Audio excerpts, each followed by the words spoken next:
dari kalbu kalian, dari ucapan maupun perbuatan. Orang yang mengaku beriman, pasti ucapannya juga beriman.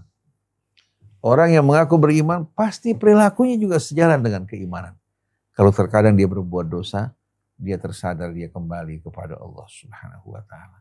Jangan seperti saat ini.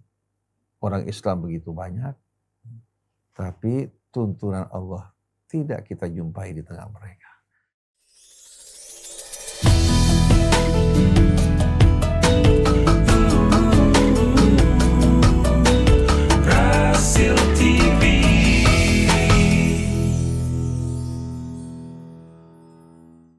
Bismillahirrahmanirrahim. Alhamdulillahirrabbilalamin. Allahumma sholli ala Muhammadin wa ali Muhammad. Ikhwan akhwat yang dirahmati Allah. Dalam kesempatan kali ini kita akan memulai diskusi kita bersama guru kita Ustadz Hamzah Alatos dan Ustadz Hussein Hamid Alatos. Sebelum kita memulai, mari memulai dengan membaca Ummul Quran. A'udzu billahi minasyaitonir rajim. Bismillahirrahmanirrahim. Alhamdulillahi Rabbil Alamin. Ar-Rahmanir Rahim. Maliki Yaumiddin. Iyyaka na'budu wa iyyaka nasta'in. Ihdinas siratal mustaqim. Siratal ladzina an'amta 'alaihim ghairil maghdubi 'alaihim waladdallin. Ada pertanyaan yang mungkin yang sering kita dengar, mana yang lebih baik di mata Allah antara seorang muslim yang akhlaknya buruk dan seorang non muslim yang berakhlak baik? Bagaimana dalam di mata Allah? A'udzu billahi minasyaitonir rajim. Bismillahirrahmanirrahim. Alhamdulillahi rabbil alamin. Allahumma shalli ala sayyidina Muhammadin wa ali Muhammad. Assalamu alayka ya Rasulullah. Assalamu alayna wa ala ibadillahis salihin. Wassalamu alaikum warahmatullahi wabarakatuh. Allahumma atina min indika rahmu wa 'allimna min ladunka ilman nafi'a wa anfa'na bima 'allamtana. Allahumma inna na'udzu bika an nadhilla aw nudhal aw nazilla aw nuzal aw nadhlima aw nudhlama aw najhala aw yujhala 'alaina. Nah, ini pernah ditanyakan oleh Dr. Zakir Naik. Dr. Zakir Naik. Pertanyaan ditanyakan kepada Dr. Zakir Naik. Dia berkata, Mr. Zakir Naik, saya ini seorang non-muslim. Saya seorang vegetarian. Saya memiliki sebuah perusahaan. Saya mempekerjakan pekerja dan buruh saya dengan perlakuan yang baik. Saya perhatikan kesejahteraan mereka. Kebanyakan dari mereka muslim. Apakah saya akan masuk ke neraka karena saya non-muslim? Padahal saya memperlakukan mereka dengan cara baik. Ada lagi muslim yang hidupnya bergelimangan kejahatan, bahkan menumpahkan darah, seperti yang kita saksikan bagaimana masyarakat Islam di negara Arab ya, yang berperang satu dengan lainnya. Melakukan perbuatan-perbuatan biadab. Apakah mereka akan masuk ke dalam surga? Karena mereka orang Islam, padahal mereka melakukan kejahatan. Zakir Naik membacakan suratul Asri tadi dan mengatakan bahwa kamu yang berbuat kebaikan, memperlakukan manusia dengan adil, memperhatikan kesejahteraan pegawai-pegawai, ini perbuatan yang mulia. Kamu tinggal sedikit lagi melangkah, beriman pada Allah, Tuhan yang Maha Esa, menyembahnya tidak mempersekutukannya, maka kamu langsung akan masuk ke dalam surga. Tapi seorang non-muslim yang bergelimangan dosa kejahatan, jaraknya amat jauh, walaupun dia sudah bersyahadat, dia menjadi muslim, kejahatan dia menjadi rintangan kendala dia untuk mendapatkan janji Allah. Jarak antara Anda dengan kebenaran lebih dekat. Tinggal Anda mengucapkan asyhadu an la ilaha illallah wa asyhadu anna Muhammad Rasulullah. Anda menjadi seorang muslim yang beribadah pada Allah, tidak mempersekutukannya dengan sesuatu, sedangkan cara hidup Anda sudah dekat dengan tuntunan Islam. Tapi orang Islam ini yang tidak mengikuti tuntunan Allah Subhanahu wa taala, bahkan melakukan kejahatan jaraknya amat jauh. Seandainya berulang kali mengucapkan syahadat dengan perilaku dan akhlak yang seperti ini, dia tidak akan mendapatkan janji Allah Subhanahu wa taala. Artinya Islam itu melihat pribadi kita, akhlak kita, bukan ucapan kita. Orang-orang munafik pada zaman dahulu kala bersumpah-sumpah menyatakan mereka beriman pada Allah dan Rasulnya. Tapi Allah nyatakan apa? Mereka adalah para pendusta. Karena sewaktu mereka beralih menuju ranah kehidupan nyata, ternyata perilaku mereka jauh dari tuntunan Allah Subhanahu wa taala. Jadi dalam hal ini kita harus menyadarkan, mengingatkan diri kita, keluarga kita, saudara-saudara kita, bahwa Allah tidak melihat bentuk kalian, rupa kalian, juga apa yang kamu ucapkan. Tapi Allah melihat kalbu kalian, melihat apa yang keluar dari kalbu kalian, dari ucapan maupun perbuatan. Orang yang mengaku beriman, pasti ucapannya juga beriman. Orang yang mengaku beriman, pasti perilakunya juga sejalan dengan keimanan. Kalau terkadang dia berbuat dosa, dia tersadar, dia kembali kepada Allah Subhanahu wa taala. Jangan seperti saat ini. Orang Islam begitu banyak, tapi tuntunan Allah tidak kita jumpai di tengah mereka. Kita masuk ke negara-negara non-muslim, kita jumpai bagaimana tuntunan Allah dalam hidup mereka lakukan walaupun ada penyimpangan. Karena mereka tidak mendapatkan petunjuk langsung dari Allah Subhanahu wa taala, kehidupan mereka menyimpang dari kebenaran. Tapi orang-orang Islam ini yang tahu kebenaran tapi tidak mengikutinya, akan berat hisab mereka di hari kemudian nanti. Saya mengagumi orang seperti Ibu Teresia, Nelson Mandela, pemuka-pemuka dan tokoh-tokoh dari luar Islam, termasuk diantaranya Mahatma Gandhi, pimpinan Venezuela Chavez ya, yang berjuang untuk rakyatnya. Lalu kalau berkaitan dengan hisab mereka, itu menjadi tanggung jawab Allah Subhanahu wa taala. Apakah mereka tidak masuk ke dalam Islam, beriman kepada Allah karena tidak ada yang menyampaikan kepada mereka peringatan? Artinya mereka hidup dalam keadaan terhijab dari tuntunan Allah Subhanahu wa taala. Allah lebih tahu apa yang Allah lakukan pada mereka. Ataukah mereka sudah tahu kebenaran tapi menolak untuk mengikutinya? Oleh karena itu berkaitan hisab mereka, itu bukan menjadi urusan kita. Tapi apa? Kita hargai perbuatan-perbuatan baik mereka. Kita hargai betul-betul apa?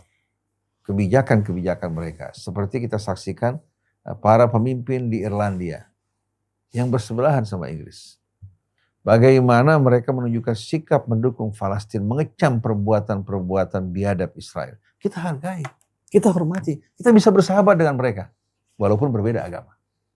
Tapi bagi negara yang mendukung Israel, membantu, mempersenjatai, melakukan perbuatan biadab, bahkan mendukung kejahatan mereka di PBB, itu merupakan musuh kita yang tidak mungkin kita akan berdamai bersama mereka. Bagaimana mungkin kita berdamai dengan orang-orang yang memerangi kita, membantu musuh yang memerangi kita dan mengusir kita dari rumah-rumah kita. Jadi Islam menghargai betul-betul akhlak dan kepribadian yang mulia. Sebagai contoh, di negara Arab terkenal seorang bernama Hatim At-Ta'i. Hatim At-Ta'i. Seorang dermawan yang suka membantu orang, mendamaikan orang yang berperang walaupun dengan menghabiskan hartanya. Hingga kalau seandainya seorang yang menggambarkan seorang yang dermawan, cukup dia mengatakan, Ra'aitu Hatim, Ja'ani Hatim, saya melihat Hatim. Datang kepada saya Hatim, padahal Hatim sudah meninggal ratusan tahun yang lampau. Tapi karena karomnya sampai namanya menjadi apa? Simbol. Menjadi simbol. Nah, pada masa Nabi kita Muhammad SAW, Hatim dan kaumnya kebetulan beragama Kristen. Karena dekat dengan perbatasan Romawi. Akhirnya anaknya bernama Adi bin Hatim ditawan, begitu juga saudari perempuannya. Nah, ketika sedang berkumpul di antara para tawanan, Nabi memuliakan mereka, memperlakukan mereka dengan baik. Tak ada siksaan, paksaan bagi para tawanan. Kemudian ketika Nabi berbicara di tengah mereka, seorang perempuan tampil ke atas, mengatakan, Ya Muhammad. Dia tidak mengatakan ya Rasulullah. Sami'tu annaka tuhibbu makarimal akhlak. Saya dengar kamu orang yang memuliakan akhlak dan pekerti yang luhur. Rasulullah mengatakan, "Na'am." Perempuan itu mengatakan, "Kana abi." Kana abi rajulan kariman syarifan fi qaumi. Orang tua saya seorang yang mulia dermawan di tengah-tengah kaum. Yuslihu baina dzatil bain. Dia mendamaikan di antara orang yang bermusuh, di antara orang yang bermusuhan. Bahkan wa yunfiq amwalahu min ajli dzalik. Dan dia menginfakkan hartanya untuk mendamaikan di antara mereka. Ditanya oleh Rasulullah, "Man abuki?" Siapa ayah kamu? Abi Hatim At-Tai. Ayah saya Hatim At-Tai. Langsung Rasulullah SAW berkata, muliakan wanita ini. Karena ayahnya orang yang berakhlak mulia. Dan Allah Subhanahu wa ta'ala dan Rasulnya menghormati, mencintai orang yang berakhlak mulia. Begitu juga Adi bin Hatim At-Tai. Juga diperlakukan dengan mulia, dia masuk ke dalam Islam. Jadi kalau kita perhatikan sama-sama, yang menarik orang itu adalah akhlak pekerti yang luhur. Kalau kita datang ke negara-negara maju, diperlakukan dengan cara baik dan mulia, menegakkan disiplin, kita hormat pada mereka. Lalu kita miris sedih menyaksikan umat Islam yang tidak tahu ajaran agama mereka. Jadi dalam hal ini, kita dengan sendirinya menghargai orang yang berakhlak mulia, berperilaku baik, dan tidak menghargai orang-orang munafik yang di mulut mengatakan dia sebagai seorang muslim tapi perilakunya tidak benar. Kalau dia muslim, dia mukmin, pasti ucapan perilakunya baik. Dan ini harus diingatkan kepada saudara kita, jangan merasa puas dengan namanya tercantum di KTP sebagai seorang muslim, sedangkan perilakunya dan tuntunan agamanya terpisah bagikan langit dan bumi. Jadi perlu kita ingatkan kepada umat non-muslim bahwa Islam menghargai makarimul akhlak. Tapi di samping makarimul akhlak, landasannya adalah iman kepada Allah, bersyukur kepadanya, tidak mempersekutukannya dengan sesuatu, dan mengikuti petunjuk yang terdapat dalam kitab suci. Dan ini datang dari Tuhan kita, pencipta kita, bukan datang dari Nabi Muhammad, bukan datang juga dari bangsa Arab, karena agama ini sebagai rahmat bagi al-alamin. Tanpa diamalkan, rahmat Allah tidak akan dipenuhi. Jadi bukan Islam yang salah, manusia-manusia yang tidak menghargai ajaran Allah Subhanahu wa ta'ala. Insya kita akan dengarkan tambahan dari Ustaz Hamzah. Bismillahirrahmanirrahim. Allahumma shalli wa sallim ala sayyidina Muhammad. Saya teringat ada ucapan Syekh Muhammad Abduh ketika beliau berkunjung ke salah satu negara di Eropa dan melihat bagaimana kedisiplinan mereka, kegigihan mereka dalam kerja, kejujuran mereka. Lalu beliau membandingkan dengan di negeri mereka di Mesir waktu itu, Syekh Muhammad Abduh di Mesir. Dia bilang, "Ra'aitul Islam min ghairil muslimin." Aku di sini melihat ada Islam di sini, ya, kebersihan, kejujuran, itu adalah nilai-nilai Islam. Tapi min ghair muslim, aku tidak melihat, menyaksikan orang Islam di sini. Tapi aku melihat ada nilai-nilai Islam di sini. Ketika dia balik ke negerinya, karena dilihat di negerinya masih banyak orang Islam yang berperilaku tidak Islami, dia katakan, "Ra'aitul muslimin min ghairil Islam." Di sini aku melihat banyak orang Muslim, mengaku Muslim, tapi tidak Islami. Tidak menjalankan perilaku-perilaku yang diajarkan oleh Islam. Ini. Jadi terkadang ini mendiskreditkan atau ingin memojokkan seolah-olah Islam itu tidak menghargai nilai-nilai yang baik. Justru nilai-nilai yang baik itu adalah itu yang diajarkan oleh Islam. Dan banyak ayat-ayat Al-Quran yang mengecam orang-orang yang mengaku Muslim tapi perilakunya tidak baik. Mengaku Muslim, perilakunya tidak baik. Karena keislaman itu adalah kepatuhan. Aslama yuslimu. Itu artinya pasrah, tunduk kepada Allah Subhanahu wa ta'ala. Muslimin artinya orang-orang yang tunduk dan pasrah kepada ketentuan-ketentuan Allah Subhanahu wa ta'ala. Seperti apa yang diucapkan oleh Nabi Allah Ibrahim. Inna salati wa nusuki wa mahyaya wa mamati lillahi rabbil alamin. La syarika lahu wa bidzalika umirtu wa ana minal muslimin. Inna salati wa nusuki, sungguhnya salatku dan berbagai ibadahku, wa mahyaya wa mamati, hidupku dan matiku. Artinya bukan saja dalam kematian nanti, tapi hidupnya juga ini. Artinya segala perilaku, pergaulan, beraktivitas, bekerja, itu semuanya tunduk kepada kata Tuhan Allah Subhanahu wa taala. Nah, inilah yang seharusnya seperti itu. Jadi Islam menghargai nilai-nilai baik karena itu adalah dari Islami. Ya. Nilai-nilai yang baik, akhlak yang mulia itu adalah itu Islami. Justru kita mengecam orang-orang yang tidak orang mengaku Muslim, ya, yang tidak berperilaku dan berakhlak Islam seperti itu, berakhlak Islami. Ya, karena Rasulullah SAW sendiri diutus, Rasulullah katakan innama bu'itsu liutammima makarimal akhlak. Dan di dalam Al-Quran diajarkan bagaimana kaum muslimin harus berpegang kepada nilai-nilai dan budi luhur yang tinggi ini. Disebutkan dalam Al-Quran dalam panjang lebar. Dan orang-orang yang mengaku muslim terkadang ya perilakunya tidak Islami, ya nggak tahu dalam hatinya, kalau hatinya Allah yang tahu. Ya. Terkadang orang yang mengaku mengklaim muslim bisa saja tidak diakui keislamannya oleh Allah Subhanahu wa taala. Orang-orang munafik datang kepada Rasulullah SAW, mereka mengatakan, kami bersaksi bahwasanya engkau adalah Rasulullah. Ya. Idza ja'akal munafiqun qalu nashhadu innaka la Rasulullah. Wallahu ya'lamu innaka la rasuluh. Wallahu yashhadu innal munafiqina lakadzibun.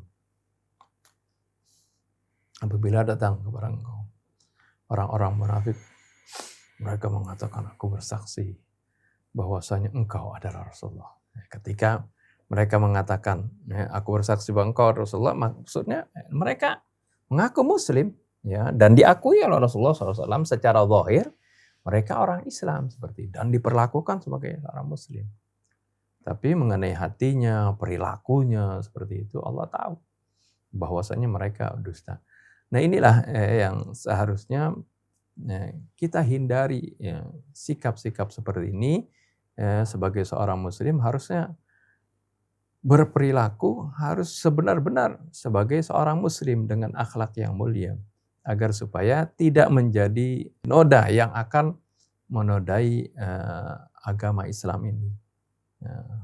Sehingga ada orang yang sering mendiskreditkan seperti itu. Lihat kok banyak orang yang mengaku muslim tapi dia berkhianat.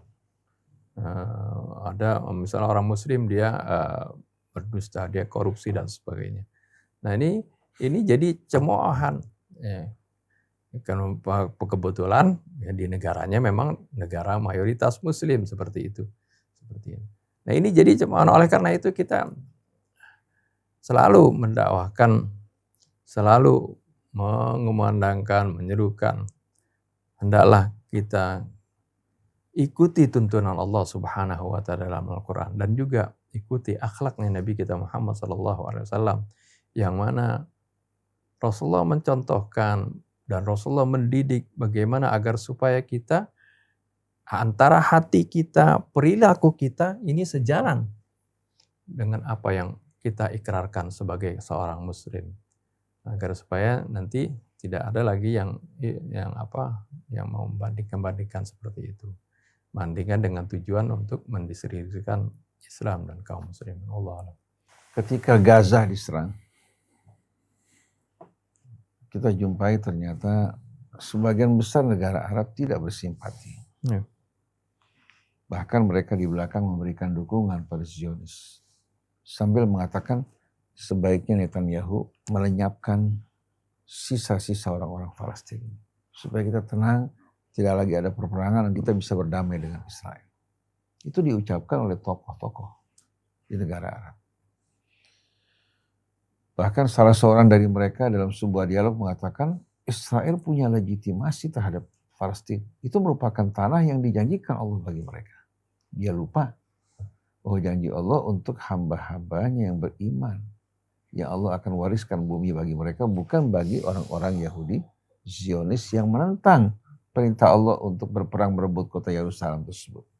Bahkan melecehkan Nabi Allah Musa. Tahu-tahu di tengah-tengah situasi seperti ini, kita menjumpai negara-negara yang mayoritas penduduknya non-muslim memberikan dukungan untuk Gaza. Marah dengan keras terhadap kebiadaban yang dilakukan oleh Israel maupun negara-negara yang memberikan dukungan. Dengan sendiri siapa yang kita akan hormati dalam hal ini? Apakah raja-raja Arab yang mendukung Zionis, yang ikut mengucilkan Palestina tanpa memberikan bantuan, bahkan Mesir yang menjadi pagar pelindung bagi Israel, tidak membiarkan rakyat Palestina untuk meninggalkan tempat mereka, tidak mengizinkan juga suplai kebutuhan logistik masuk ke Gaza. Bahkan Mesir tidak berani memasukkan bantuan tanpa seizin dari Israel. Hingga membuat Yaman yang berada jauh meluncurkan rudal-rudalnya lebih rudal, memaksa Israel untuk mengizinkan masuknya bala bantuan ke Gaza. Dengan sendirinya hati kita akan betul-betul bersimpati terhadap dukungan-dukungan yang diberikan oleh negara-negara non-muslim, para pemimpinnya, dan sakit hati pilu menyaksikan sikap para pemimpin Arab dan rakyatnya yang tidak peduli. Ketika Gaza sedang mengalami betul-betul ancaman dan serangan, mereka sedang mengadakan acara hiburan, Mausim Riyadh, dengan perbuatan-perbuatan yang rendah hina, mengundang para artis dengan latar belakang Ka'bah berjogetnya, sambil tertawa-tawa dengan betul-betul menginjak-injak kehormatan Islam yang dibawa oleh Nabi kita, yang memuliakan bangsa Arab. Karena sebelumnya mereka merupakan bangsa yang hina, saling berperang satu dengan lainnya, menumpahkan darah. Nabi dengan Islam mengeluarkan mereka dari kegelapan menuju kehidupan yang terang benderang. Sekarang mereka kembali ke kehidupan yang lebih rendah daripada kehidupan jahiliyah dulu, yang tidak dilakukan oleh masyarakat Quraisy dulu, dilakukan oleh mereka saat ini. Kita tahu bahwasannya bangsa Arab amat menghormati tanah suci dan bulan suci. Bila terjadi perang, langsung berhenti hingga berakhirnya bulan suci. Tapi bagaimana mereka melakukan invasi ke Yaman, di Suriah, berlalu berkali-kali bulan suci, bulan Ramadan, mereka tidak peduli sama sekali. Mereka lebih biadab daripada orang-orang kafir Quraisy di masa yang lampau. Jadi jangan tertipu dengan penampilan orang sebagai orang muslim. Kalau pribadinya akhlaknya tidak sesuai dengan tuntunan Islam, dia seorang munafik. Tapi kalau dia berbuat kefasikan antara dia dengan Allah, dia sembunyikan, dia merasa malu, lemah di hadapan syahwatnya, kita masih menghargai seorang muslim. Tapi kalau dia bangga dengan maksiatnya, dia menentang Allah, tidak menyukai hukum Allah Subhanahu wa taala, bahkan melecehkannya, siapa yang bilang ini orang muslim? Ini orang munafik. Ya Allah bakal tempatkan fid darkil asfali minan nar, kecuali dia bertobat. Jadi jangan kita merasa bangga dengan nama-nama yang kita berikan untuk diri kita, keluarga kita, bangsa kita. Padahal nama tersebut hanya sekedar nama yang tidak bermakna. Bagikan mata uang sebesar $1.000. Kalau sudah tidak berharga, apa artinya? Angka $1.000. Tapi yang $10.000, kalau dia masih berlaku, dia berarti bagi kita. Jadi Allah Subhanahu wa taala la yanzuru ila suwarikum wala ila isamikum walakin yanzuru ila qulubikum. Allah tidak melihat bentuk kalian, tubuh kalian, tapi melihat kalbu kalian. Nah, kalbu ini kan masdar al-amal. Sentral yang berpengaruh terhadap ucapan perilaku adalah kalbu. Di saat kalbunya sehat, amalnya akan sehat. Kalbunya sakit, amalnya pun akan sakit. Jadi kita harapkan mudah-mudahan ini bisa menjawab bahwasannya di mata Allah Subhanahu wa taala, Allah Subhanahu wa taala tidak menghargai seorang yang mengaku muslim tapi melakukan perbuatan kejahatan, perbuatan yang bobrok. Ya. Allah menghargai perbuatan-perbuatan baik yang dilakukan oleh non-muslim. Allah akan balas dalam kehidupan dunia, tapi bila dia tidak beriman, dia tidak punya hak untuk menerima janji Allah di hari kemudian nanti. Ini tegas. Wal asri innal insana lafi khusrin illal ladzina amanu wa amilus shalihat wa tawassaw bil haqqi wa tawassaw bis sabr. Betapa indahnya kalau amal-amal soleh bersatu dengan keimanan kepada Allah. Inilah yang Allah Subhanahu wa taala ajarkan kepada kita. Wallahu a'lam. Pertanyaan yang berikutnya, Pak, jika Islam itu rahmatul alamin, mengapa umat Islam itu penuh konflik dan sampai terjadi pertumpahan darah antara sesama mereka, Pak? Bismillahirrahmanirrahim. Alhamdulillahirabbil alamin. Allahumma shalli ala Muhammadin wa ali Muhammad. Rabbana zidna ilman wa alhiqna bis-shalihin. Allah Subhanahu wa taala mengutus rasulnya, menurunkan kitabnya, menjadikan manusia sebagai khalifah di muka bumi dengan pilihan. Artinya Allah kembalikan kepada pilihan mereka untuk mengikuti Allah dan Rasulnya, atau mereka ingin memilih cara hidup dengan mengikuti hawa nafsu dan syaitan. Dengan sendirinya masing-masing akan menerima balasan sesuai dengan pilihan mereka. Faman syaa falyu'min wa man syaa falyakfur. Ketika kakek nenek kita turun ke bumi, Allah Subhanahu wa taala menyampaikan peringatan kepada mereka. Fa imma ya'tiyannakum minni huda faman tabi'a hudaya fala khaufun 'alaihim wa lahum yahzanun. Apabila siapa saja di antara kalian yang mengikuti petunjukku yang aku turunkan, maka mereka tidak akan mengalami ketakutan dan kesedihan. Hidup dalam kedamaian dan keharmonian. Walladzina kafaru wa kadzdzabu bi ayatina wa. Adapun orang-orang yang kafir yang mendustakan ayat kami, yang tidak mengikuti petunjuk Allah, maka mereka akan menjadi penghuni api neraka kekal dalam yang itu selama-lamanya.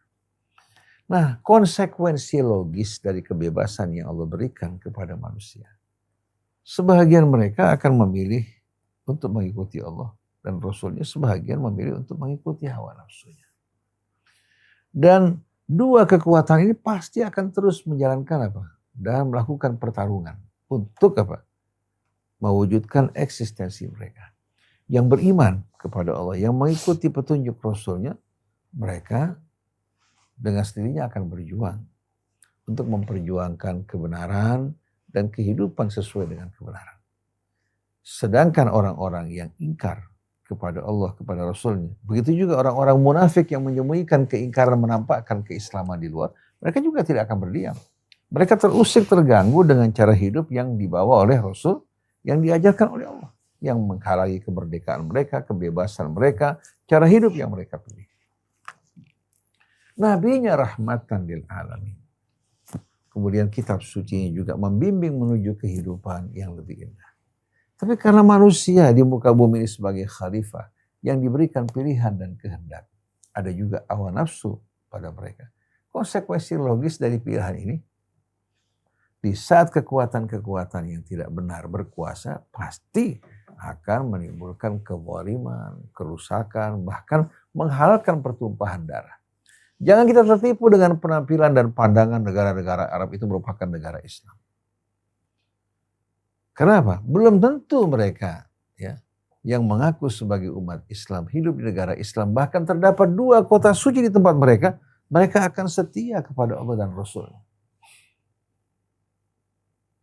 Di antara mereka memang ada orang-orang yang setia, tapi kekuasaan ini betul-betul mempunyai kekuatan kendali yang luar biasa.